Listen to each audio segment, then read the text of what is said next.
order the meeting of the Metropolitan Council for October 22nd, 2025.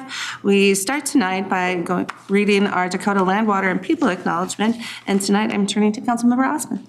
Thank you. The Metropolitan Council acknowledged that the land we currently call Minnesota, and specifically the 7-county region, is the ancestral homeland of Dakota Oyate, who are present and active contributors to our thriving region. As a part of the Metropolitan Council commitment to address unsolved legacy of genocide, dispossession, and settler colonialism, and the fact that the government institutions, including the Metropolitan Council, benefited economically, politically, and institutionally after forcible removal of Dakota Oyate, the Metropolitan Council is dedicated to instilling land, water, and people commitments in region policy. These commitments support the Dakota Oyate, the 11 federally recognized tribes in Minnesota Ho-Chunk Nation, and the American Indian communities representing over 150 diverse tribe nations that call the 7-county region home. Thank you so much, Councilmember. Next is approval of the agenda. I did just want to make note that from the posted agenda on Friday, there's been a small change where business item 2025-263 was listed as item number 3, and 252 was item number 2. We've switched those, so just because it's more logical in how they're presented. So with that, I see if there's any changes or additions? Seeing none, the agenda is approved. Now we're moving to approval of the October 8th meeting minutes. Were there any changes or additions? Seeing none, I'd entertain a motion to approve the minutes. So moved. Second. That's everyone? Councilmember Osman, and seconded by Councilmember Tyrone Carter. All those in favor say aye. Aye. Aye. Opposed, nay. Motion carries. On to public invitation. Interested parties may address the council on matters not on the agenda. Tonight, we don't have anyone who is pre-registered, but I put it to the audience if anyone wants to address the council. Seeing none, we move on to other business. Our first order of other business is the 2025-239 Metropolitan Council Public Draft Comment of the 2026 Unified Budget. And we have Ned Smith here. We're coming.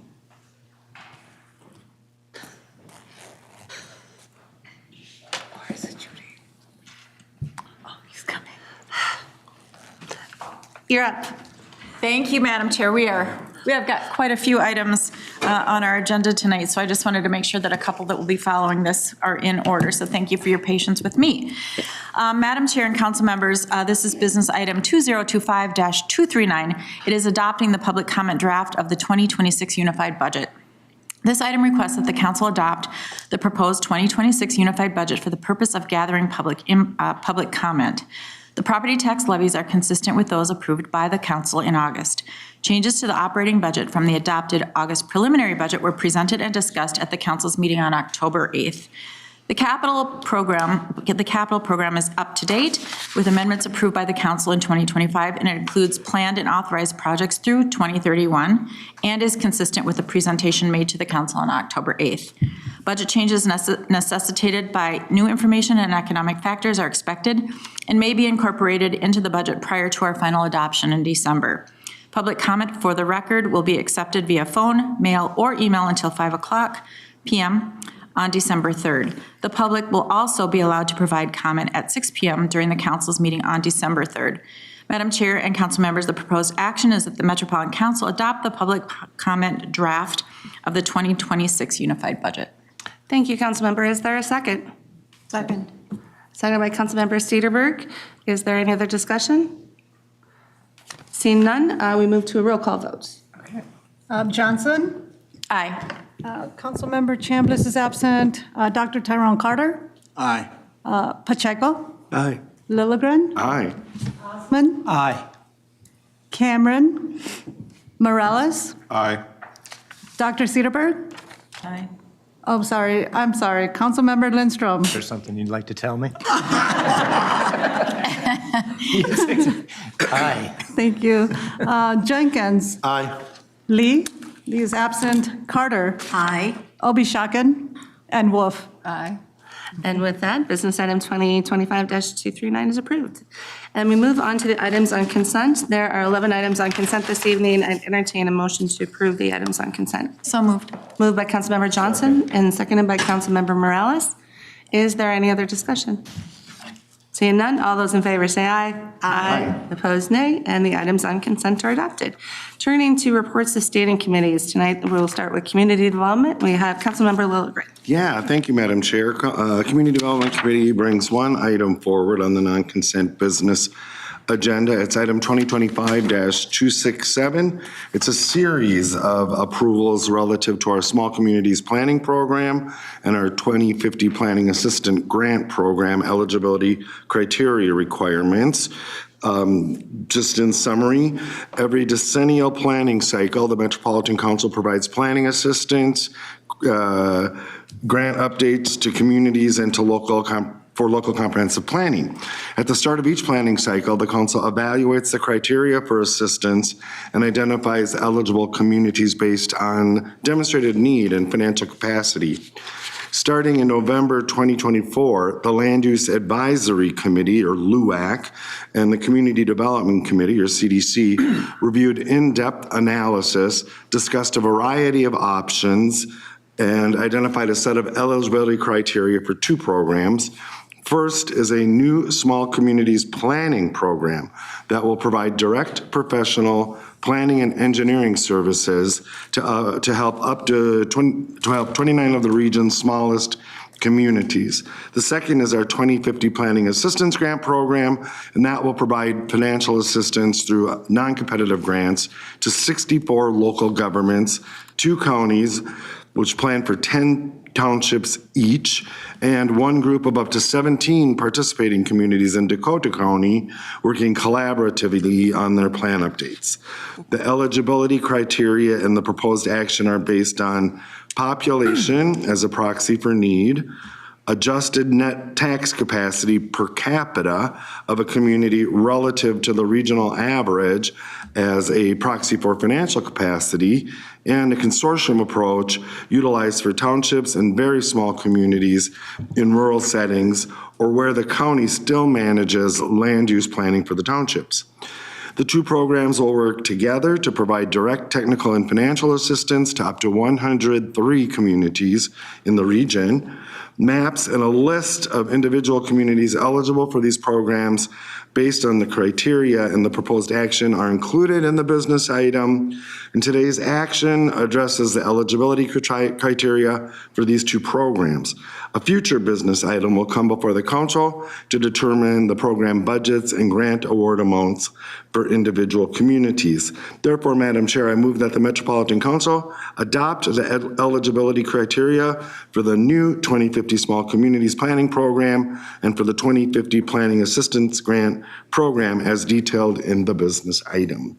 Thank you, Councilmember. Is there a second? Second. Seconded by Councilmember Tyrone Carter. Councilmember Lilligren. Yeah, thanks, Madam Chair. Just a couple words about this. This is very exciting to be moving forward on this. I really want to thank the Community Development Committee or the Community Development team for working on this. I feel like this is very responsive to what we hear about the needs and the support that's necessary for our smaller communities. We've tweaked some things around the edges, but really the Small Communities Planning Program is brand new.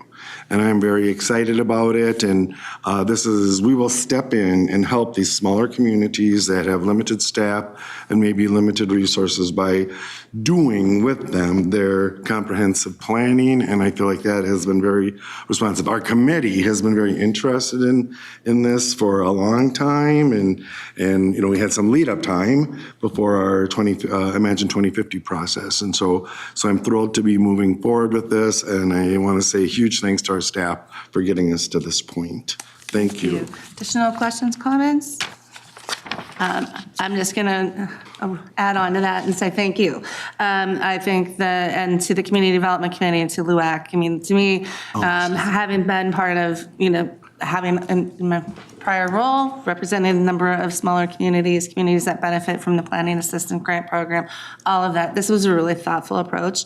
And I do think it was a much needed kind of missing piece, and I think it'll be very welcome. So just thank you for all the hard And work. thanks for recognizing LUAC. I should have done that. Absolutely. It's really their work. Yeah, Councilmember Carter. I just want to make one comment, since I've been in the council, I've met with many members of our community, and I've always heard that they needed this kind of assistance, and I had no answer when I would meet with them.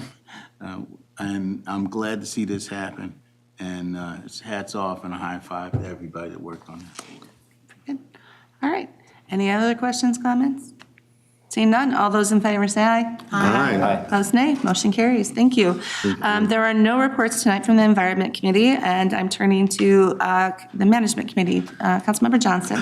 Did she make it back? A lot going on. Performing, magic acts today out in the hallway, just for fun. Well, that was perfect timing. Yes, as always, we want to be very precise and accurate in all of our motions that we bring forward in management, so we were just double checking a few things. So thank you for your patience again. The Management Committee is pleased to bring 3 items today forward for your consideration. We have, all of these are same weeks. We just heard them in the Management Committee meeting today, which is why we were making sure everything was matching perfectly. So I'll start with business item 2025-126, and again, it is a same week item. It's labor agreement with the International Union of Painters and Allied Trades, which is District Council 82 AFL-CIO. The painters' contract expired on April 30th, 2025. The painters' union represents 5 employees who perform painter work in environmental services. The parties reached a tentative agreement on September 24th, 2025, and the painters' union ratified the agreement on October 2nd of 2025. Highlights of the agreement include a 3-year contract effective May 1st, 2025 through April 30th of 2028, a compensation package that includes a $2.75 general wage increase in year 1, $2.50 general wage increase in year 2, and $2.25 general increase in the 3rd year of the contract, matching the industry standard. Language ensuring the parties' mutual understanding of current obligations and future considerations under Minnesota's new paid family leave law was also included. The wages and benefits negotiated in this agreement are consistent with the agreements in place with the council's other labor unions. The cost of the labor agreement was reviewed by finance and was negotiated within the economic parameters established by the council. This item was reviewed today and approved by the Management Committee this day of October 22nd. So, Madam Chair, I move that the Metropolitan Council authorize the regional administrator to enter into an agreement with the International Union of Painters and Allied Trades, District Council 82, AFL-CIO, effective for the period of May 1st, 2025 through April 30th, 2028. Thank you, Councilmember. Is there a second? Second. Second by Councilmember Morales. Is there any other discussion? Seeing none, all those in favor say aye. Aye. Opposed, nay, and that motion carries.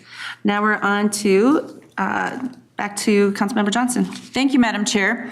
This is item 2025-263. Again, this is also a same week item from the Management Committee, and we request that the council adopt the updated version of the OEEO Policy 5-1, promoting small business programs and addressing discrimination. It passed again today at the Management Committee unanimously. There's some background on this. This update to OEEO 5-1 is necessitated by several important developments that have occurred recently.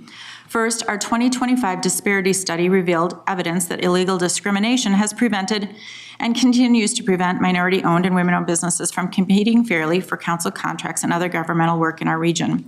This policy update is designed to directly address these disparities. Second, during the 2025 regular session of the Minnesota Legislature, they adopted important changes to Minnesota Statutes Section 473.142. These changes significantly increase the Metropolitan Council's thresholds and flexibilities for procuring from small businesses, targeted group businesses, and veteran-owned small businesses. This better aligns with our authority in line with the state of Minnesota agencies, whose procurement powers were similarly expanded in 2023. And third, on October 3rd, 2025, the U.S. Department of Transportation issued an interim final rule that changed provisions of the federal DBE regulations. We continue to work through the impacts of this new rule that is having on our federally funded DBE program. In the meantime, however, we have structured this policy to allow our Metropolitan Council underutilized business program to continue to be administered in according to the federal regulations that were in effect on September 30th of this year. Through this policy, the council will prioritize and utilize constitutional and legally authorized tools to reduce or eliminate the impacts of discrimination in our MCOB program. We will increase small business participation across all procurement activities, and we will track and measure our efforts to ensure accountability. Therefore, Madam Chair, on behalf of the Management Committee, I move that the Metropolitan Council adopt the updated version of the policy OEEO 5-1, promoting small business programs and addressing the discrimination that is attached to the business item that you've all received today for information. Thank you, Councilmember Johnson. Is there a second? Second. Seconded by Councilmember Jenkins. Is there any other discussion? Seeing none, all those in favor say aye. Aye. Aye. Opposed, nay, and that is adopted. Back to Councilmember Johnson. Thank you, Madam Chair. And our third item today is business item 2025-252. This is a 2025 policy update. So to fully accomplish the policy changes you just adopted and further utilize our tools, we need to make other changes to policy, procurement policy 14-1. These changes are allowable per the 2025 legislative session that brings the Metropolitan Council contracting and procurement authority in parity with state and procurement authorities. So a little background on this. The proposed action is that the Metropolitan Council adopt the attached version of the following policy, that is 14.1, the procurement policy, which everyone's received. And changes to FM 14-1 procurement policy are driven by recent legislative updates and expanded procurement flexibilities related to small business programs and construction maintenance contracts. These legislative updates allow certain thresholds for micro purchases and small purchases to be increased. These thresholds affect whether competitive quotes, proposals, bids are needed in order to purchase goods and services for the council, as well as whether public solicitation is required. Additionally, language pertaining to small and disadvantaged businesses has been reworded. The proposed changes to procurement-related thresholds are as follows. It will increase micro purchase limit from $10,000 to $25,000 for locally funded projects, non-MCUB.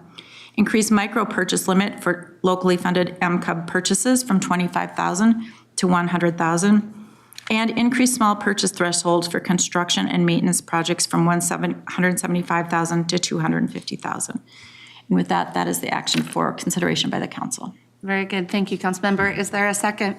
Second. Second by Councilmember Morales. Is there any other discussion? Madam Chair, I just want to thank all of the staff that worked on this. This is a heavy lift, but it's really sets us in a good direction on all of our goals, and it will also get spend into the hands of those small business owners and our contractors once they're awarded those contracts, which is also one of our goals of the Management Committee. So, and again, that was supported unanimously by the Management Committee today. Thank you. Any additional questions or comments? Seeing none, all those in favor say aye. Aye. Aye. Opposed, nay, and the motion carries. On to transportation, and we have Councilmember Tony Carter is going to pinch it first tonight. Thank you, Madam Chair. In Councilmember Chambliss's absence, I'll present the two items coming from the Transportation Committee for our consideration. The first is item number 2025-246 relating to real estate acquisition for the Metro G-Line BRT project. This item requests that the Metropolitan Council pass Resolution 2025-23, declaring the G-Line project as a public purpose, authorizing acquisition of all real estate interests necessary for the project, and authorizing staff to initiate condemnation proceedings on behalf of the council for parcels that cannot be acquired by negotiation. Metro Transit will lead construction of the G-Line project, and the council's real estate office will lead acquisition efforts for construction led by Metro Transit. The project and its associated improvements funded by partner agencies may require the acquisition of up to 25 to 30 temporary easements and 15 to 20 permanent easements from parcels along the G-Line corridor. There are no anticipated fee acquisitions or relocations associated with the project. Council staff will make every effort to acquire property through direct purchase. However, passage of this resolution would include or would provide authorization to acquire by condemnation if needed. Therefore, Madam Chair, I am moving that the Metropolitan Council pass Resolution 2025-23, declaring the Metro G-Line project as a public purpose, authorizing acquisition of all real estate interests necessary for the project, and authorizing staff to initiate condemnation proceedings on behalf of the council for parcels that cannot be acquired by negotiation. Thank you, Councilmember. Is there a second? Second? Second by Councilmember Lindstrom. Is there any other discussion? Seeing none, all those in favor say aye. Aye. Opposed, nay. Motion carries. And back to you, Councilmember. Thank you.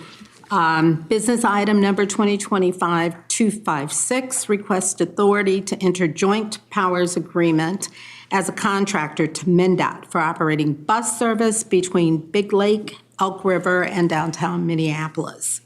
On August 27th, the council authorized the suspension of North Star commuter rail service and approved enhanced bus routes 827 and 888, serving park and rides within the 7-county metropolitan area, including Ramsey, Anoka, Coon Rapids, Fridley, stations to downtown Minneapolis. At that time, MnDOT was working with Sherburne County to develop a bus service plan from Big Lake and Elk River direct to downtown Minneapolis. And as a result, MnDOT has requested Metro Transit to be the contracted operator for a weekday commuter bus route providing 3 morning and afternoon trips serving Big Lake and Elk River direct to downtown Minneapolis.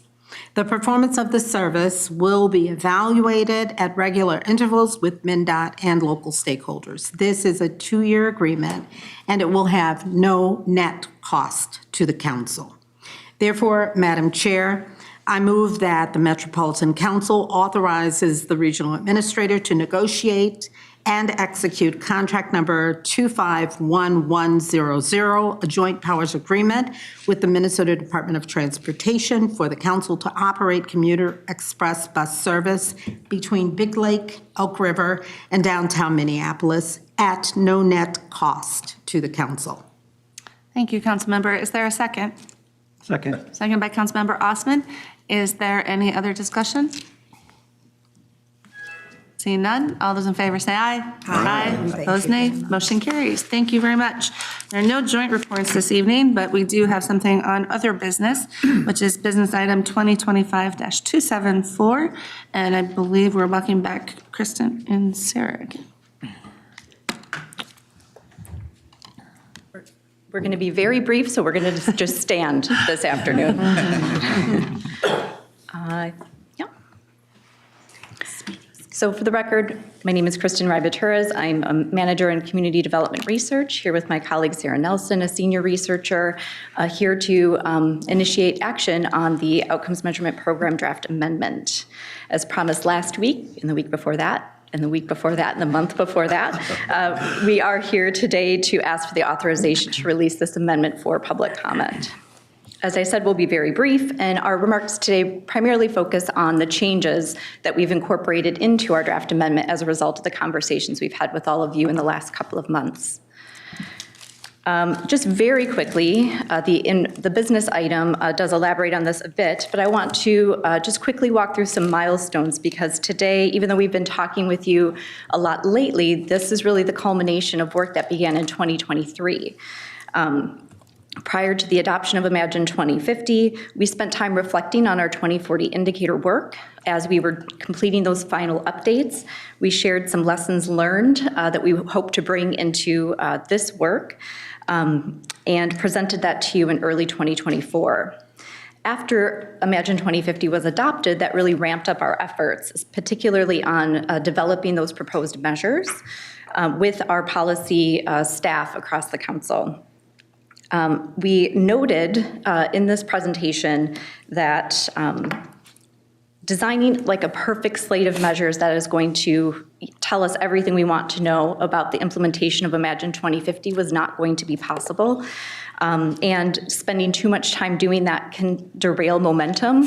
And I think it's incredible that we're here today, 8 months after the plan is passed, ready to move forward on a set of information that we agree will give us some good information going forward.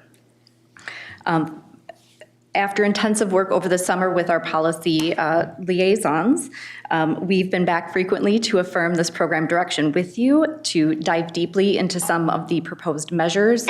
You mentioned great data sources, and we've had great discussion about what a new approach might do for this work. And I'm going to pass it to Sarah to talk a little bit about some of the specific changes we've made.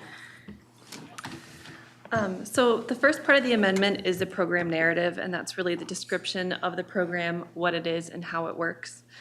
We first shared a draft of this document with you on October 8th, but since then we've added a new commitment that solidifies the transparency and accessibility aspects for the program's content and learnings. These ideas have certainly been a core part of this program's development and will continue to be important moving forward, so we've just added language to reflect that. The other piece of the amendment is the technical appendix with the proposed measures for each of the regional goals and the policy areas. From these initial versions, we have made additions, edits, and some removals based on feedback from committees, staff, and partners. For example, we have added measures related to solar, energy, TOD, and small business employment. We've revised some of the dollars-focused measures to be more outcomes-focused. And we've removed some of the regional indicators that really only provided context, like AMI, area median income. Those pieces will certainly be included in future conversations as contextual information, but they're distinct enough and they're not outcomes focused, so they're not included in the program itself. Finally, we have identified things through these conversations to carry forward into the program's 2026 work plan. Including continued focus on partnership and collaboration, developing new data development projects that are reasonable but also provide meaningful insights. And we also plan to explore translation services for program products and design for transparency, including documenting our processes and our decisions. And we'll also stay connected with our colleagues as they work on Imagine 2050 implementation, develop evaluation efforts, and dive into new innovative research. And I will turn it back to Kristen. And that brings us to the proposed action we have for you today, which is to authorize the release of this draft amendment for public comment, to authorize the comment period from October 23rd to December 22nd, and to conduct a public hearing on December 10th at 4 p.m.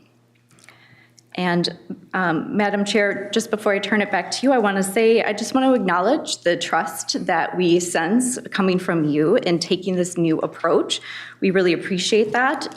It significantly departs from how we've approached this work in the past. And I think it's going to yield wonderful results, but I just wanted to acknowledge that today. And also to thank you for your time and attention. We know we've taken up a lot of space on your agendas, and it's been intense, and at this stage it can feel a little abstract, but it's really been helpful to us, and we hope that you are as enthusiastic about this direction as we are going forward. Thank you. Thank you. That I'd entertain a motion to approve business item 2025-274. I'll move it. Moved by Councilmember Lilligren and seconded by Councilmember Morales.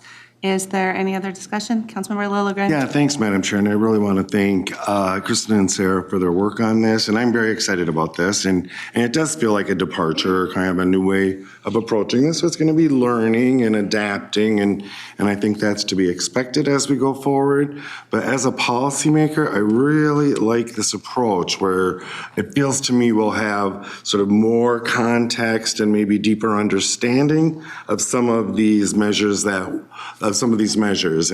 that's what you're always looking for, right? And we get all this rich data. Our researchers are incredible, and we get all this rich data, and sometimes it's hard to glean for us and for the researchers what is underpinning that data. And I think the way we're going forward here is going to give us that more holistic view. I'm very excited about it. Thanks. Okay, thank you. Additional, Councilmember Lindstrom. Yeah, I'm just curious, say it's 5 years from now, comp plans have been passed, many of them, hopefully, all of them maybe. Someone in our region is looking back and like, hey, how are we doing on all these things that have been put in these plans? What do you think? What do you envision 5 years from now? A resident, how they're able to access this and decipher it, and what does that look like in your head? Like at the Cadillac version, like just like ideally, what does this look like? Thank you for that question, Madam Chair, council members. Certainly, we're going to build this out in an interactive online dashboard.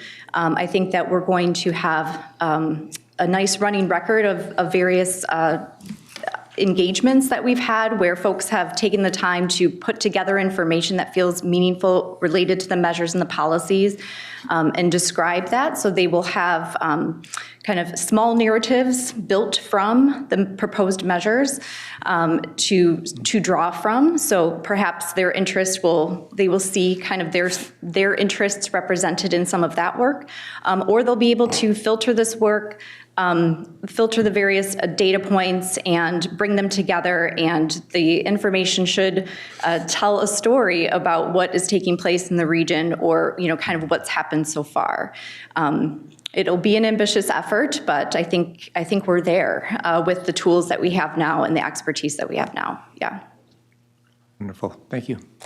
Additional, Councilmember Pacheco. Madam Chair, members, and I just have a quick question, and that is, what is the possibility or opportunity for the presentation prior to the December 10th to be given to the Equity Advisory Committee, or somehow engage them specifically around what we're presenting, and so they would have their input included in the December 10th timeframe? Thank you for that question. I believe we checked dates for the Equity Advisory Committee and are unable to be there prior to the end of the year. We have committed to going to them in, I think, February or March, or January and February, dates to be determined. But all advisory committees are receiving an invitation alerting them that this is out for public comment, directing them to the feedback form, and we want to receive their feedback at this time. Additionally, we'll be circling back, the iterative process that accompanies this work will allow for changes, adjustments to incorporate any feedback that we receive from EAC that is not currently seen in the proposed measures. So, I think the benefit of taking this approach is that, we're not deciding something that is etched in stone and stays the same over a 10-year period. There will be lots of opportunities to look at that work and explore that data together and make decisions about how things need to change, what needs to be added, how something needs to be modified. And so we are offering that invitation to all of those advisory committees, as well as some external partners that have been engaged in this work. And we'll go forward with the public comment, but then there will be additional time after the amendment is adopted through the iterative process to make those changes. So we think there's kind of a rolling opportunity for us to all be engaged and offer that feedback. Councilmember Pacheco. Yeah, Madam Chair, members, equity is shown throughout this document, and it's a pretty solid piece that we've all been committed to. And so having them weigh in on by the 10th, or having maybe not a presentation, but at least something reminding them or sending to them, or through us, through the Equity Advisory Committee, asking for that input would be very helpful. Yes. Because I don't want to wait till February or something down there where we have the abilities, we have the documents, and it's something that is measurable, literally, for this committee to advise on. Yeah. Thank you. Okay. Additional questions, comments? Okay.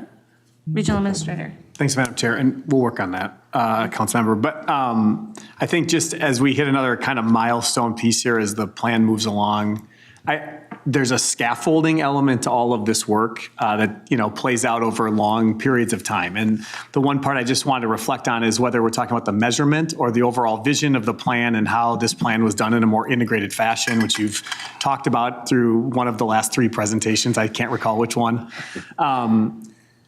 we can see that work coming together too then in terms of how we talk about other policy implementation across the work of the council that then moves its way back here. And it's a feedback loop to it. And so I think sometimes it can feel detached when we talk about measurement. But even on things like talking about, there's been conversations going on, there'll be more to come around transit-oriented development. And you look back at where we were when those conversations started almost 15 years ago, and where the organization is now poised, and where some of that fits into how we talk about development differently than we did then. And it's not a thing that has to be off on the side in the same way. There's a lot of ways in which we have to keep evolving as the things around us become more integrated. But as a body that has wanted to see an organization that comes together and thinks about the connective tissue across housing and land use and transportation and wastewater, this plan is helping to do that. I think the last plan actually started that process, and this plan is really hyper pushing that forward. And I just wanted to let you know I can see some of that coming to bear. I hope you do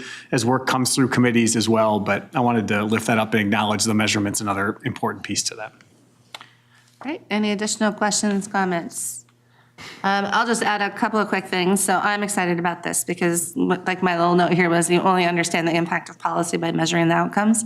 And so I think that's really key to this. And I agree with regional administrators that we started some of that with Thrive 24. This is really walking into that a little bit more and really appreciate it. I want to thank council members who contributed and gave feedback, and because I think it was really important in how we look at this. And I think we'll have some things change over time, so continue to have the dialogue as we need.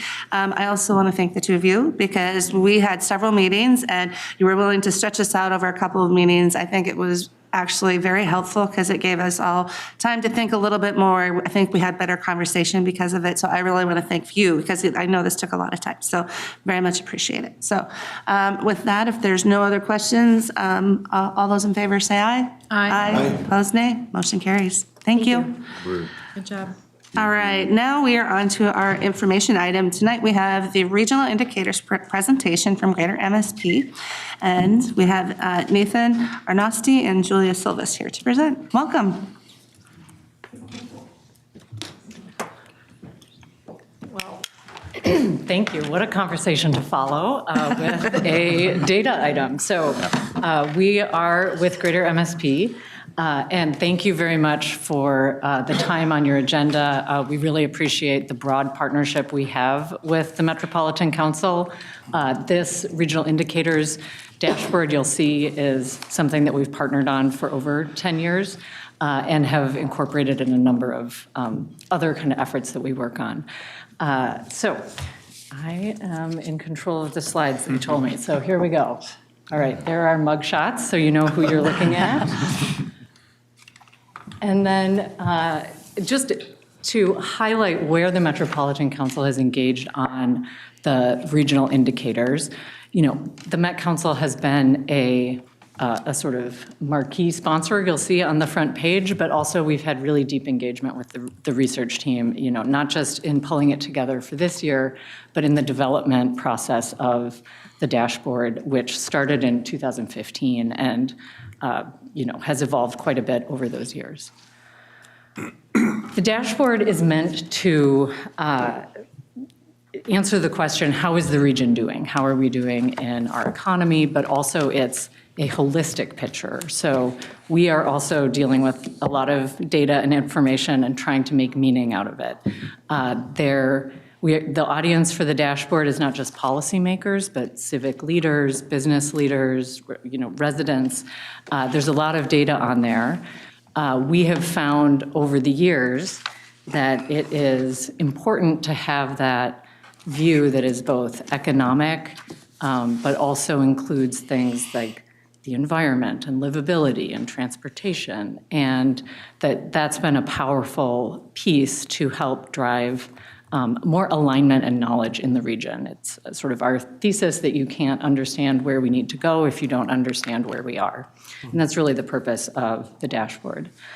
As I mentioned, the dashboard was launched in 2015. It says reintroducing on the slide because there was quite a bit of, there were several years of kind of pause during COVID. We released it in 2015, and the practice for the first 5 years was to release it at an event and have breakfast and a lot of people sort of breathing on each other. And so we paused that in 2020. We did keep collecting the data and put it on our website. Some of the data there was some interruptions with. But now we are coming back. So we're publishing it again. We're really trying to draw attention and have it be a tool for the region.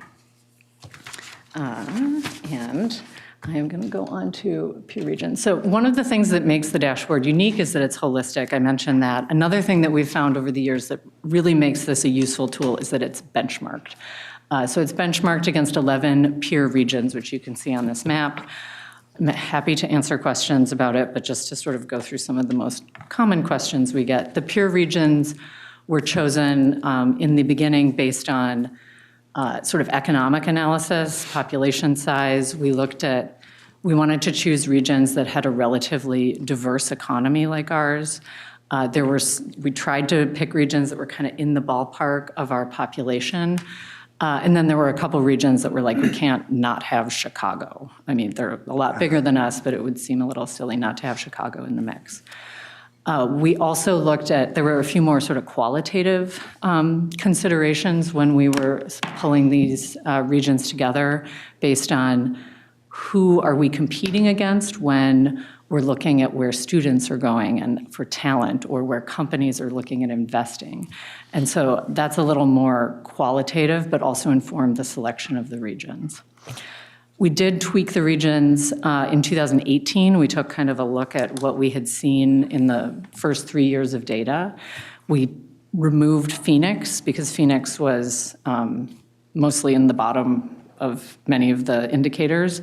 And we want this to be more of an aspirational set. To the extent that we're kind of curating it, we want these to be regions that we're trying to learn from as much as sort of compete against. And so we removed Phoenix and we added in Charlotte to try to get a little bit more of a fast-growing, more diverse, like, southeast-ish region. We are, kind of always interested in hearing feedback on the regions, but it's also a big investment right now that we've made in terms of the regions. We have this 10 years of data that's been benchmarked. So that's now another thing that makes this project unique, is having this decade-long view. We're going to now go into some of the highlights that we've seen from this recent release. We did, this will be a little bit deeper than what we did at the Compete event in August, which many of you may have been at or aware of. But we'll talk about both 2025 and then a little bit of that 10-year view. But I'm going to turn it over now to my colleague Nathan to do that. All right, thanks so much. Council members, it's great to be here. Thanks for taking the time to hear this presentation. So, as Julie was mentioning, there's 58 indicators across this dashboard, gathered both for the MSP region as well as 11 peer regions. We now have 10 years of data, so this presents kind of a data challenge. How do we understand the stories that are really coming out of this dashboard project that we've been working on? And I think when we look to understand and unpack that set of stories, one tool that we ended up creating was on our website. It's looking at competitive shifts over the past 10 years. And we think of competitive shifts in two ways. One is when you think about an indicator, you could look to see whether we are going in a positive direction or whether we're going in a negative direction, right? So this is something like our median household incomes going up, our poverty rates declining, our educational attainment rates going up. Those would all be moving in positive directions, right? Another way to look at it is to say, are we moving ahead of some of our peer regions? Are we becoming increasingly competitive? Or are we falling behind some of our peer regions? So with that kind of two-part framing analysis, you can see what we've done here is a chart that plots out every one of these 58 indicators. So each dot is an indicator on that slide. And the dots that are shown to the right of that y-axis are all the indicators that are moving in positive directions, right? We find that about 65% of indicators across all of these metrics are moving in positive directions. Above that x-axis, those are the indicators where we are climbing in rank compared with our peer regions that Julia was mentioning. You can see that just 32% of those indicators are ones where we are gaining in competitiveness compared with our peer regions. So if there's a big picture takeaway to think about when we look at all of this data, it's that we are moving in positive directions, more or less, but we're falling behind peer regions. So for those who were at our Compete event, of course, that's just the biggest picture framing. There's other ways to understand and unpack some of the data that we're seeing in this dashboard. And so at the Compete event, after a number of conversations that we'd had this year in interpreting the results, both with leaders and with data practitioners, Sarah Nelson, I believe, was in the room as well and helped us understand these metrics. We really coalesced around these 4 headlines that we think describe some of the core themes and core ideas that are emerging from this data and looking over these 10 years of data. So those headlines are, we're seeing promising signals on racial inclusion, but there are inequities that remain. We're finding that housing and infrastructure are assets for livability in this region. We're seeing that the MSP region is still a good place for workers. And we're also finding that regional economic growth and innovation are slowing. So I'm going to walk through each of these headlines and point to a couple of the data points that are really giving us the signals of why we came to these headlines for understanding this dashboard.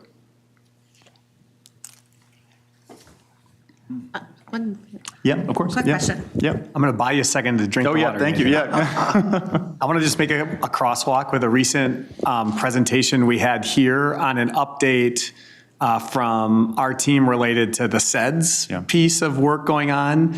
And it's many of the indicators here. First of all, Greater MSP has been involved in that work around the table, was deeply involved in the first iteration a number of years ago. And so I just want to make the point at the outset, and please correct me if it's wrong, but many of the indicators here that have now been with us for 10 years drive some of the strategies that showed up and were a part of the conversation in the SEDS. And so when there were some of the questions on where does that come from or where is it, this is a good moment to highlight. It's not like only council-led work that leads to what's in that document we all saw. It's work from partner work like this, which deeply is used to inform both the indicators and then the actions to come of it. Would you agree with that, or do you want to say anything differently? No, that's a great way of saying it. I think, one of the things that was in the SEDS was this requirement of like, how are you reporting on it? And it was a little more rote and sort of laid out than the conversation you just had. It didn't seem like we had a lot of ability, but to sort of paint our own picture. It was a little more of a paint by numbers activity. And so pulling from this indicators as much as we could was helpful because we're already gathering it. I think one thing I should have just said, a note on geography at the outset, is that our indicators as much as possible are for the MSA. You'll see on the dashboard that there's footnotes and there's some data we're relying directly on the Met Council for and are just for the 7-county metro area. But that's just an example of kind of how deep the data partnership goes, and that SEDS is a great crosswalk. Yeah. And Madam Chair, Councilmember Johnson. just for everybody listening at home, MSA is Metropolitan Statistical Area that the feds use to measure our region, and that's what Greater MSP is tied to, and then we sit within that. Yeah, thank you. Yeah. Thank you. That's right. Great. Thank you for the clarification.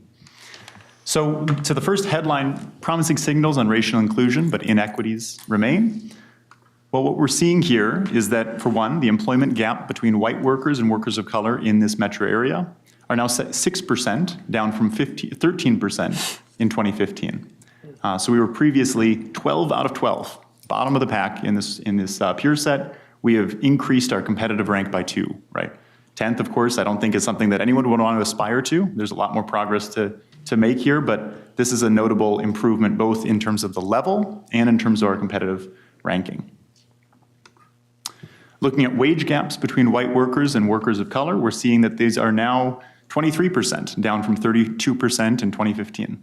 Again, this is one of these additional situations where the wage gap is narrowing and we're increasing our competitive rank. I think we were 6th back in 2015, we're now 4th, right?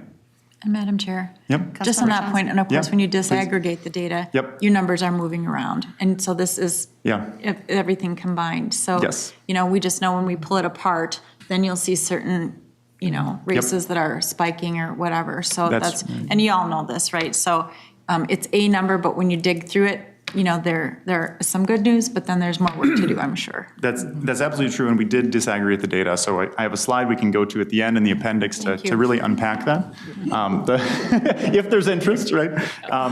But the big picture takeaway, the thing that was really notable to me is that across employment and wages and poverty rates, we are seeing consistent moves in the right direction, with the greatest gains concentrated among workers, Black and brown workers especially, right? So, for example, with wage gaps, the typical Black worker today earns about $10,000 more inflation adjusted than they did back in 2015.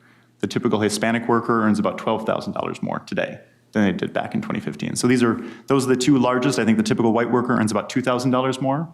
So this is part of what's driving that wage gap trend. There's upward momentum over these past 10 years across all of these race, ethnic communities, but we're seeing the greatest gains among Black and brown workers.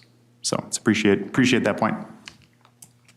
Okay, the final data point that we have is looking at poverty rates among residents of color. And what we're finding is that poverty rate among residents of color is now 13%, down from 25% in 2015. What we've seen is that we were 10th back in 2015 out of our 12 peer regions. We're now around the middle of the pack, right? 7th out of our peer regions. So what do we take away from this? I mean, I think what we are seeing is that these are notable improvements, both in terms of the levels and in terms of our competitive position. I don't think anyone would look at this and say, great, the work is done, right? There's a lot more progress to be made. And especially today, there's questions about whether these trends will be continuing and what we can do to continue to accelerate economic inclusion. But we think these are really positive signals that are worth recognizing and appreciating for all of the work that has gone into driving these changes over these past 10 years. Okay, so the second headline that we had is our region remains a good place for workers. So what are the things that are driving that are leading us to conclude this? Well, one is we're finding that according to our metric, 70% of jobs in this region pay a family-sustaining wage. That's using estimates from the MIT living wage calculator for this region. And we are second among peer regions in terms of the share of jobs that pay family-sustaining wages. And that's a ranking that I believe has remained steady for the past 15 years, or past 10 years. In terms of median household income, we're 5th. We have a median household income of $95,000. Now, of course, all of these aggregate numbers mask a lot of variation and inequities that I know all of you are aware of. And yet it's worth noting that these are positives when we compare to other peer regions on these metrics. We also find that labor force participation remains high. The Twin Cities metro area is the third highest overall labor force participation rate among the peer region set. We're also first among our peers in terms of the rate of women who are working and foreign-born populations who are working. So these are attributes of this particular labor market and this particular economy, where we typically have very high employment rates, especially among a number of different communities, and high wages that equates to higher household incomes and median household incomes than other regions. Okay, so we've got our third headline. And I think this one will be of particular interest, of course, given the focus of this council, which is that housing and infrastructure boost our region's livability. So what are the data points that we think are really underscoring this headline? What we find is that in this region, housing is more affordable than it is in peer regions, though there are substantial cost burdens that remain. So across these 12 metro areas, this region has the 4th lowest median home prices. I believe that has, let me double check. We were 6th back in 2015. We're now 4th in 2025. We are seeing that there's the 3rd lowest growth rate for apartment rent across our peer regions. In addition, when looking at the share of cost-burdened households in the region, this region is 2nd among our 12 peer regions. Now, I think there's always a caveat with a lot of these overarching high-level findings. Being 2nd across our peer region set in terms of the share of residents that are, and share of households that are cost-burdened, means that 32% of residents in this region are cost-burdened. That number is about 50% among renters. It's higher among low-income and extremely low-income households. So I think it's very clear there's a lot more work to be done to reduce cost burdens for households. And yet when we look at our comparison to our peers, especially our competitive position as we've been going over these past 10 years, we're really in a more competitive standpoint. And I think that's something that Julie and I see all the time when we talk to businesses who are looking to invest in the Twin Cities. The fact that this region is more affordable than regions like Atlanta or Seattle or Austin is really significant. And that's a really important component of our economic competitiveness. Okay, we're also seeing that 68% of workers experience commutes of less than 30 minutes. That's first among our 12 peer regions. All of the peer regions have a lower share of workers with commutes under 30 minutes. And we're finding that there's really great park access. I don't think this will be a surprise to many of you, but we are number one in terms of the share of residents living within a 10-minute walk to a park. Of course, St. Paul and Minneapolis have also ranked 3rd and 5th in the Trust for Public Lands park rankings this year. So each of these cities are top 5 across the nation. So park access, overall infrastructure, and the quality of infrastructure in terms of short commutes, and all of these housing metrics are really positive elements to improve livability in this region.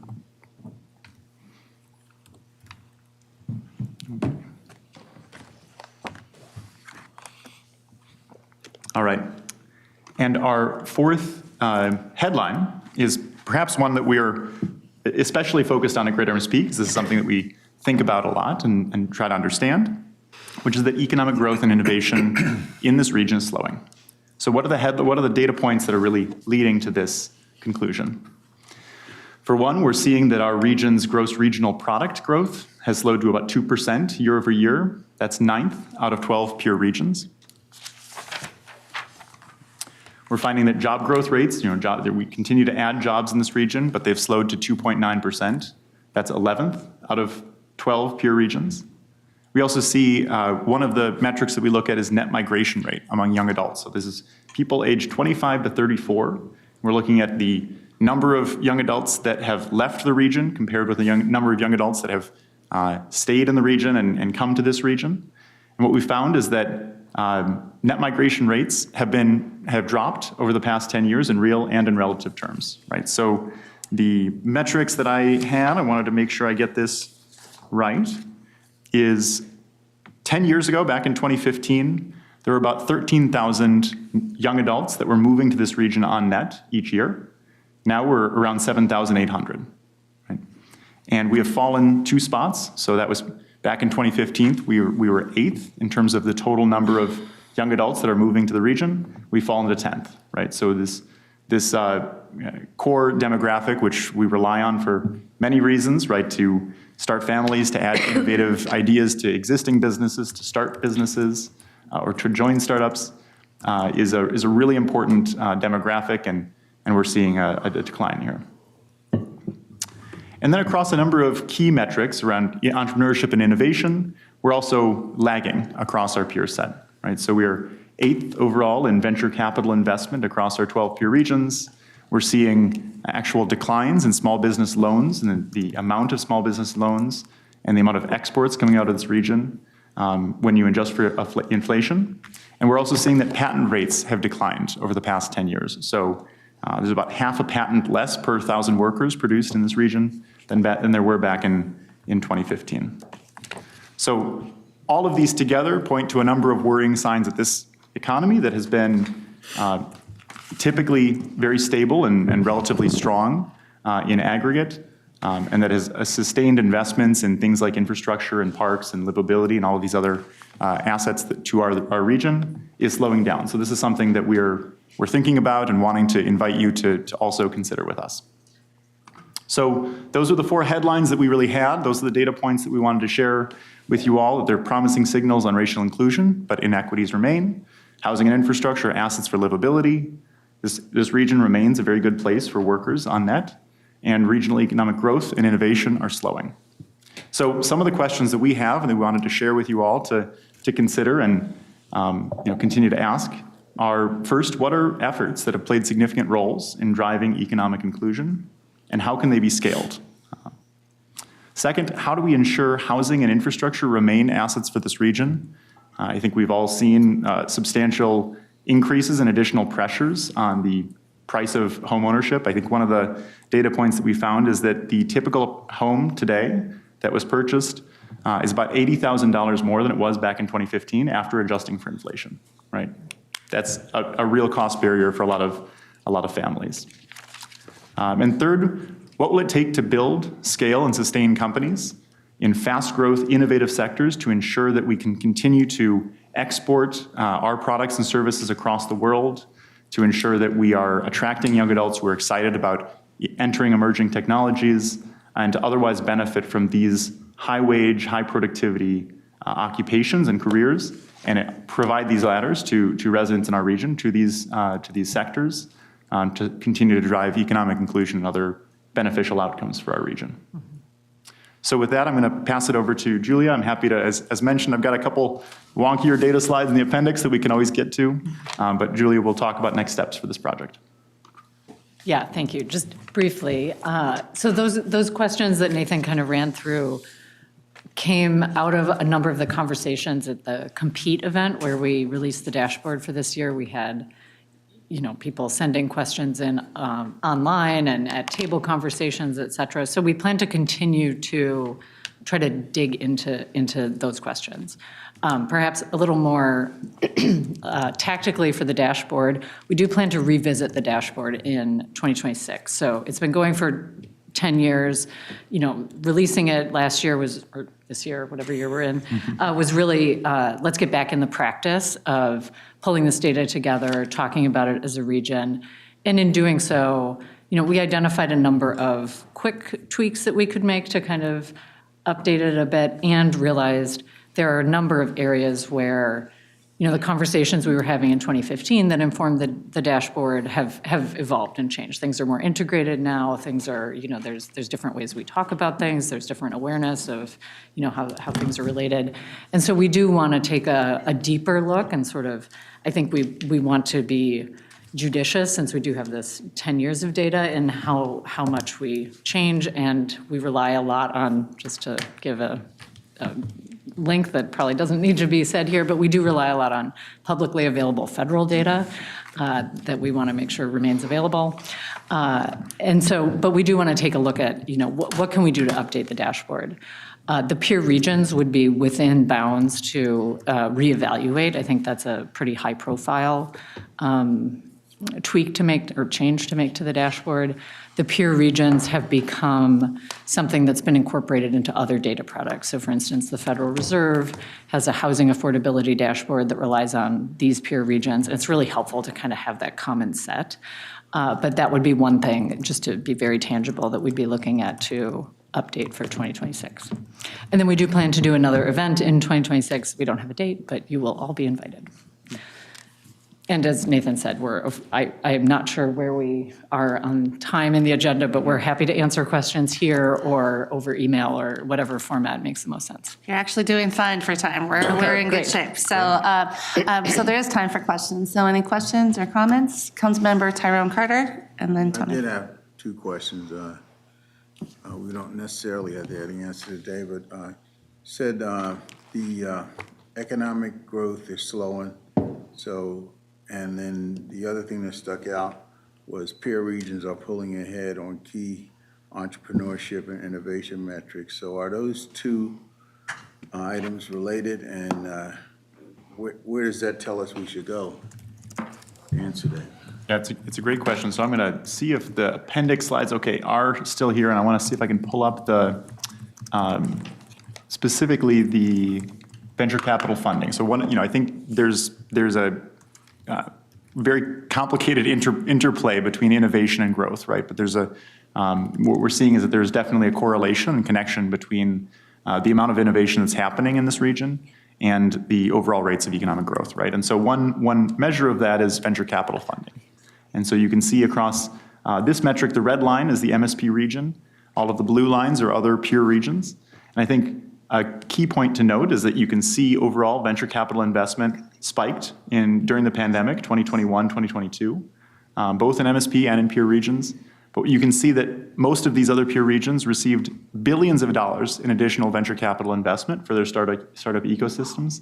Those are dollars that are continuing to circulate, continue to power new ideas and these companies forward. And MSP, attracted some of that, but not all of it. And I think, when you consider the impact that those types of investments make in terms of your ability to scale companies, it's very significant. So overall, MSP is trending in a positive direction, but I think this is an example of that kind of, we are moving in a positive direction, but we are falling behind our peers for venture capital. And there's many other components of this as well. As to what we do about it, I think, maybe Julia will have some thoughts on it. She's certainly leading one of the programs related to that. Yeah, I think that it's a good question around the connection between sort of entrepreneurship and fast-growing companies and overall growth. I think that is one of the things that we're trying to think about and have a good, answer to. We certainly also are looking at things like, what are the more productive sectors? How are we doing in terms of sectors that are productive and growing? And some of those might be sectors that we have large companies in that are maybe growing more slowly, or just in sectors that are large companies, maybe more in sectors that are not growing as fast. So that's another dynamic. We do think a lot at Greater MSP generally about how to compete in sectors or attract investment or innovation or talent in sectors that are growing. So there's an example in the MedTech 3.0 effort, which is focused very much on making sure that we continue the strong MedTech innovation and entrepreneurship and base that we have here, along with the established companies.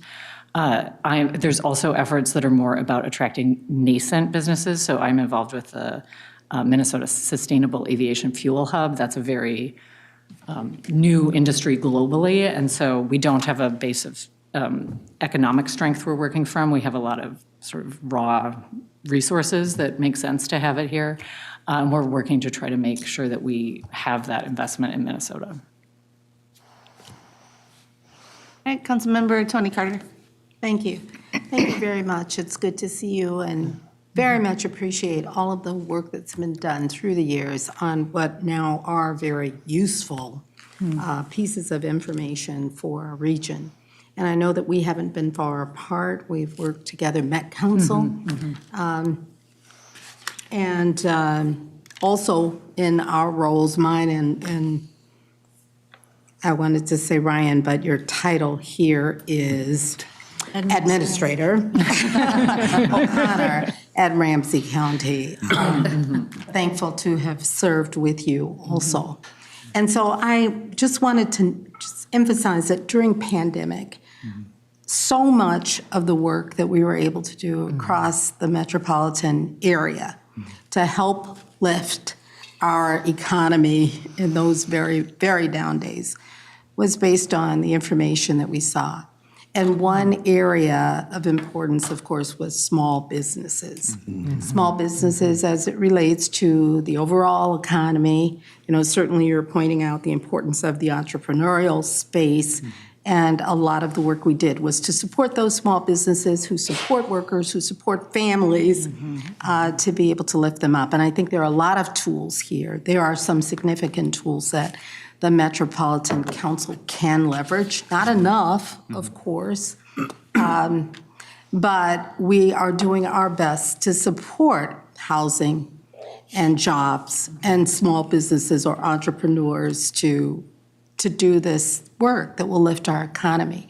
My questions are about the connections that together we should continue to emphasize. Because as you work with partners, not just the research partners, but partners who are engaged in bringing capital to support businesses, what are the messages or the indicators that you can share with us in process that will allow us to feed into the kinds of programs that you're working through? And where is the data in particular as we look at promising news, but some very disappointing news about the inequities that continue to exist. You've lifted up in the economic inclusion space the wage gap and certainly the employment gap, and it's important to see that and stay focused. We also want to be able to see, where the talent pipeline is and how we are able to impact that. The messages that we get back about the important work, and I just pointed that one out, but all over the board here, to be able to reach down and see that, disaggregate it. Data would be important for us, and to know the partnerships that may be available for us to do more work with, so that together as a region, we are all turning, the same way and impacting a greater result. So, that's an open-ended set of questions, I realize, and you may not have all of the answers right now, but maybe you can just point me to what some of those partnerships are that you would emphasize, and where that disaggregated data in all of these areas would be. I want to make sure you have a chance to comment on like small businesses, because I know you've done more on that. But I think one of the things we were really hoping when we created the dashboard was that it would be a starting point in many conversations and not the ending point. So, it is, the format you see in front of you, it is a PDF, right? But we do have it on our website and you can click on various resources. We had hoped that and in some ways it does serve this function, but that it would be a place where someone could go and learn about a little bit about housing or scratch the surface and then go to the Met Council and learn more about housing, or go to the Federal Reserve Board and look at their housing affordability dashboard, or go to places that could do more of that disaggregation and use more interactive displays and just have more space than we can do in a PDF on some of that disaggregation. I think one of the things that we are, looking at in this reimagining or revisioning it for 2026 is the disaggregation at the right level? I mean, when in 2015 there was a explicit decision to not have like an equity category because we felt that equity needed to be reflected throughout the dashboard, and so the end caps, those things on the end, are kind of trying to point out certain things. There's more disaggregation in like the education section and a few other places. But I think that's something worth revisiting, right? Is that the right approach now? I think we're more sophisticated as a region. There's more awareness of some of those partnerships. We've lost some partners like the Center for Economic Inclusion. And so that's a conversation that, again, I think is really important to raise. Thank you. And I don't know that we have all the answers. And then I guess the other thing I would just say is, I think you're also highlighting ways where, more generally, we as Greater MSP can work more closely with the Met Council, particularly as we think about these place-based investments, right? Like, which all investments are at some level place-based. But I know there's a lot of opportunity for us to be thinking more about sites and where investment's going to be. What does that mean for housing? What does that mean for transportation? What does that mean for wastewater? We're having a really interesting kind of conversation, and another hat I wear around wastewater treatment and innovation. And so I think those partnerships are things that we're working to build, and would love to continue doing that. Thank you. Yeah. Absolutely. No, I mean, I think what Julia said is spot on, and thank you, Councilmember, for your comments and discussion. And I think it's only been a couple of years since I was at the Center for Economic Inclusion, and you were at Ramsey County, so it's nice to be in new spaces with familiar faces. I think what Julia was mentioning is really important, right?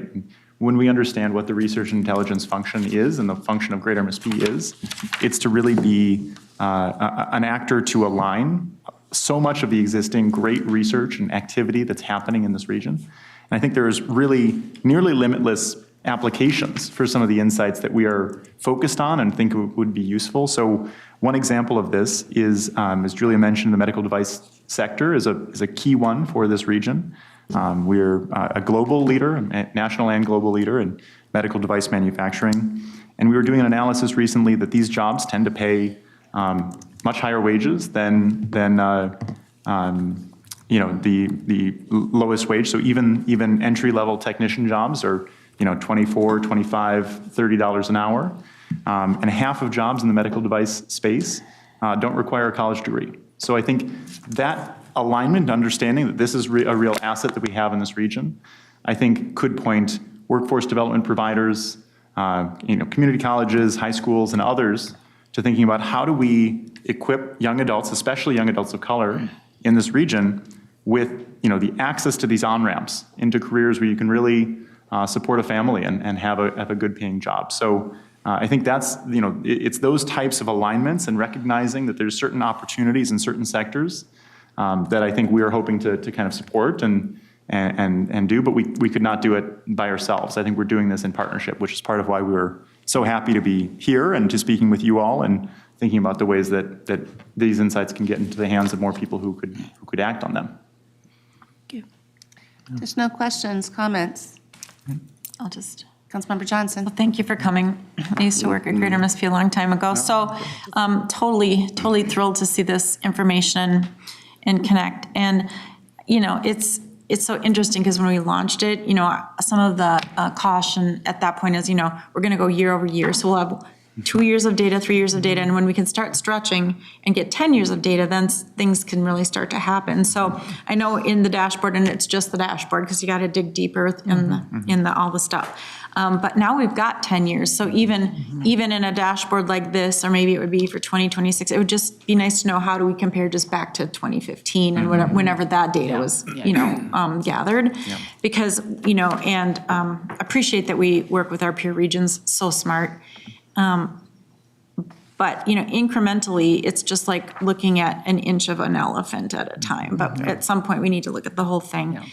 And I do appreciate the initiatives that have come out of Greater MSP and the partnerships that have been created.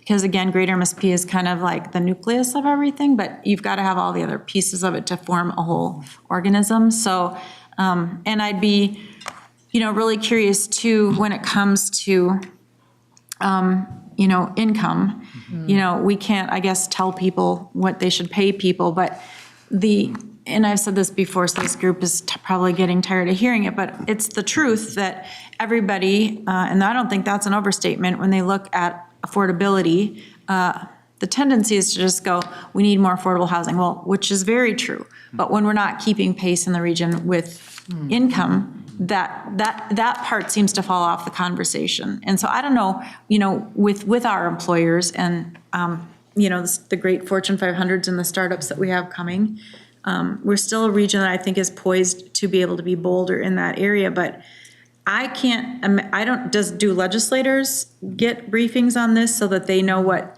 policies might need to change or to, a lot of it is grounded in tax policy and permitting and, grants. So have we as a region, I know we kind of have our relationship with legislators, but, and I know you don't lobby, but are there people stepping forward to see beyond deed, the most typical one, to see how the state can step up? And I know that typically we haven't had a lot of grants or monies or incentives that we could put in as a state when compared to our peer regions, which was also a differentiator when people are looking for sites, because they aren't looking where to locate, they're looking where not to locate, right? And they get down to the one or two. So all of that was true since 2010, yeah, for sure. And I just don't know, where do those fundamental things, how are they doing that might not show up in a dashboard? Yeah, that's, we haven't gone to the legislature and briefed them on this. We have, I think, a closer relationship with the state, and not just deed, but the whole kind of state of Minnesota than we did for sure in 2015. Those interactions tend to be focused on these like MedTech 3.0 or, the sustainable aviation fuel. So kind of that like sector or industry-based areas. And there we have, we've testified in certain committees and things like that. But it is a good question. How are we making sure that this information gets in front of policymakers at that state level? Because there are a lot of things in here that have become, that they have a lot of influence over that weren't as on the radar in 2015. I mean, the cost of energy metric on there was like, we were killing it in 2015. And we're still quite competitive, but like almost no one ever looked at that, you know, and now it's like you need both availability and cost. And that's really something the state has a lot more leverage to pull than any local government would. Yeah. Yeah. Thank you, I appreciate that. Yeah. Because when I look at this kind of stuff, I look at the why, and then I look at the what. So, you know, we probably have the why figured out in many areas, but we still haven't figured out the what and the who maybe. So I appreciate all your hard work, and thanks for coming well, today. thanks. All right, Regional Administrator. Thanks, Madam Chair. Julie, I have one question, I think more for you than Nathan, but you can always kick it to him because you're his boss. But we talked about long scopes with the regional planning process and guide earlier, but I'm going to come back to that theme here. So you mentioned CEI and changes that have happened there. I'm thinking back to 2015 when this dashboard started. Itasca is the other group where we've seen that Itasca is winding down, and you've been a part of Itasca since the beginning, I think, or very close to it. Yeah.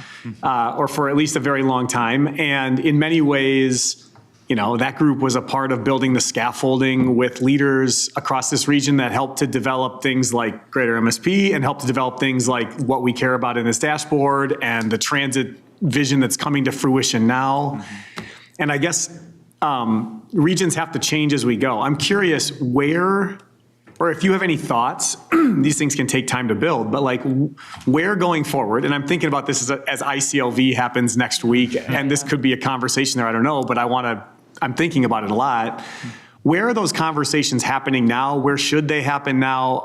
Because while this is all really important, part of it is how do we plan for the next 20 years and where is that going to happen? Yeah, those are all really great questions. I mean, I think ICLV is an example of a place where those conversations happen. I think one of the reactions I read about Itasca sunsetting was, you know, that sort of format worked for leaders of that generation, right. And how do we have new structures that work for leaders in this generation? I think there is. We make TikTok videos with each other, right? Yeah, but then how do you make structures that are intergenerational, right? Because I think that was something Itasca really tried to do in my time there, and it was always hard. Like the MYELP, Minnesota Young American Leaders Program was part of that. That will continue. I think there's something about, and this is like my personal opinion, I should say, but I think something about COVID really enforcing those personal connections that people already had, but then it was like we drew down our social capital, and I think we're still building it back up. I think it's really hard to build social capital over Zoom. And, you know, I'm not a social scientist or whatever, but I think how do we have more spaces where people are meeting in person, where people are having, I mean, Itasca was for a long time like a breakfast meeting, and that's how it started. And so how do you have spaces where people are coming together and you're extending that invite and you're meeting new people? And I will stop here because we're getting into realms where I'm just spouting personal opinions, but I think more of that is really important. I do want to say something about Detroit. Detroit is going to be a really interesting city to be. I worked a lot in Detroit in about 2010, and so kind of followed from a distance there, you know, I don't know, bottoming out and then revitalization. And, you know, in 2010, in conversations with sort of civic leaders, a lot of the issues that came up when they went into bankruptcy, people could see coming and didn't talk about. Selling the art in the Detroit Institute, like things like that. And I think people make not great decisions in a rush. And I'd be interested as you're there listening, how did people come together? Who was talking to whom? Like, how did things move? And how were those conversations either inclusive or not and moving in the right direction? They seem to be doing great, so this is not like a listening and a gotcha mode or anything like that. I think we could learn a lot from how they move forward. Thank you. Madam Chair, just to that point, Johnson? to your point about Itasca, and the genesis of Itasca was the titans of industry that started businesses here, and they were aging.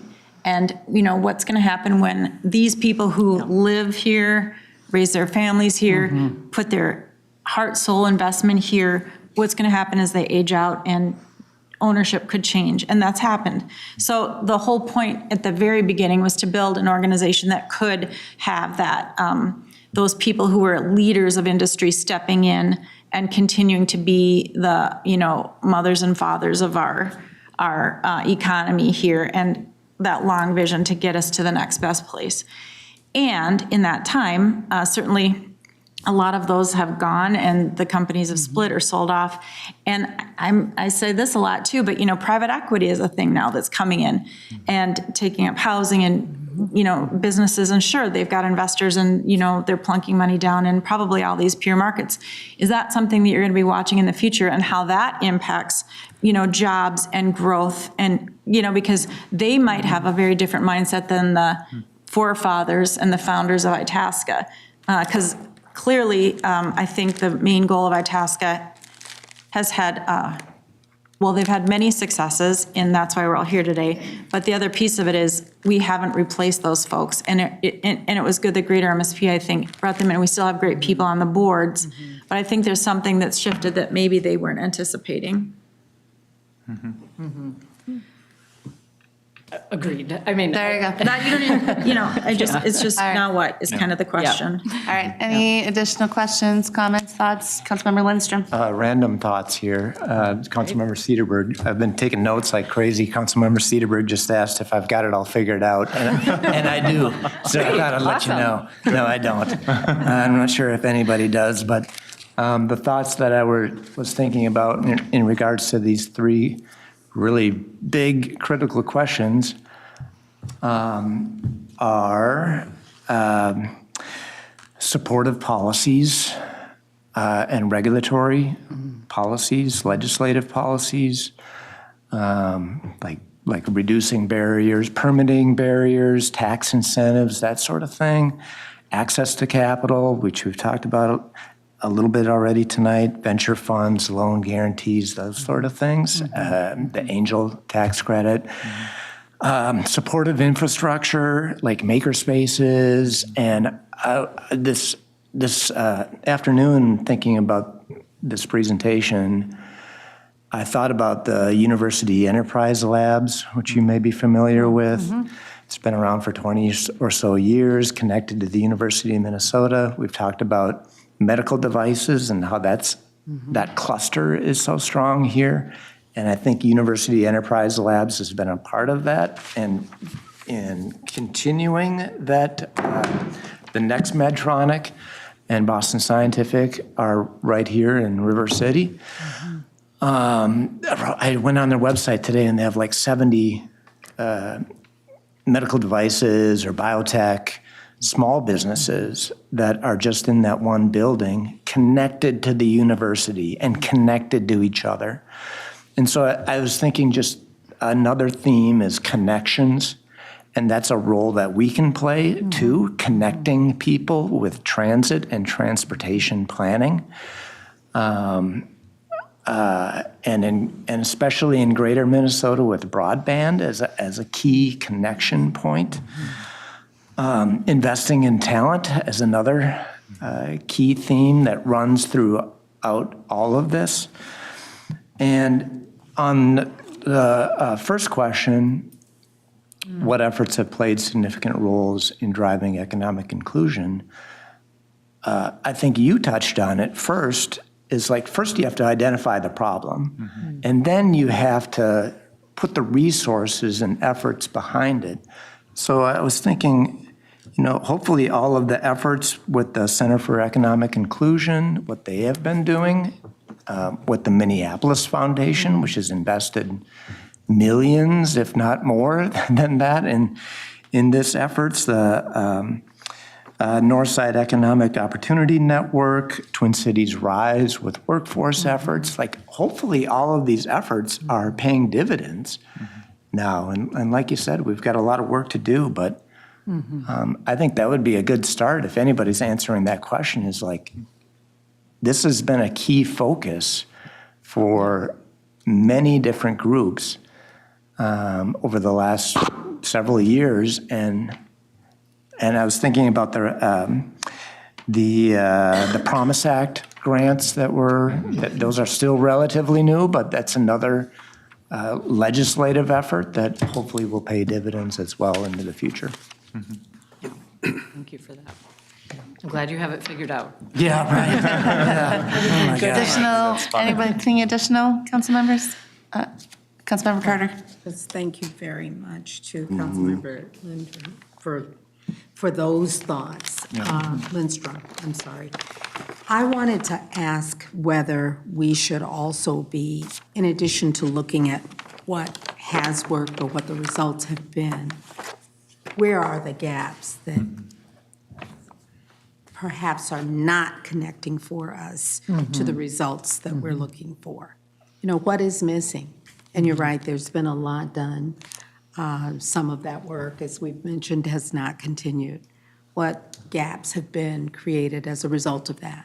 So that we can highlight that, raise that up, and determine as a region what we need to do to ensure that we plug those. Yeah, agreed. All right, anything additional? All right, I just have a couple of quick comments. First of all, I'm really glad that you're going to update these on a little more rolling basis. I think this is, prior life worked out in med tech field with startups with all of this. There's a lot of companies that come to look at this, even when they, if they're looking at what regions they should locate in. I'll tell you, I've sent it out links to this to a couple of legislators who were asking me questions just in the last week. So, it's a helpful tool. It's a good snapshot, but I think it's important to do it, keep the updates going. It's to, Julie, to your point about, some of the impacts still of COVID. We want to feel like it's so long ago, but it's really like 4 years ago. And so I think some of those numbers are still embedded in some of these numbers. And so it'll be important to kind of see how that shifts over time as we're coming out of things. But just want to thank you for coming. I think it's really important information. Like I said, I find it very useful myself. So really appreciate you guys taking the time. Well, thank you. Thank you. All right. On to reports then. So thank you.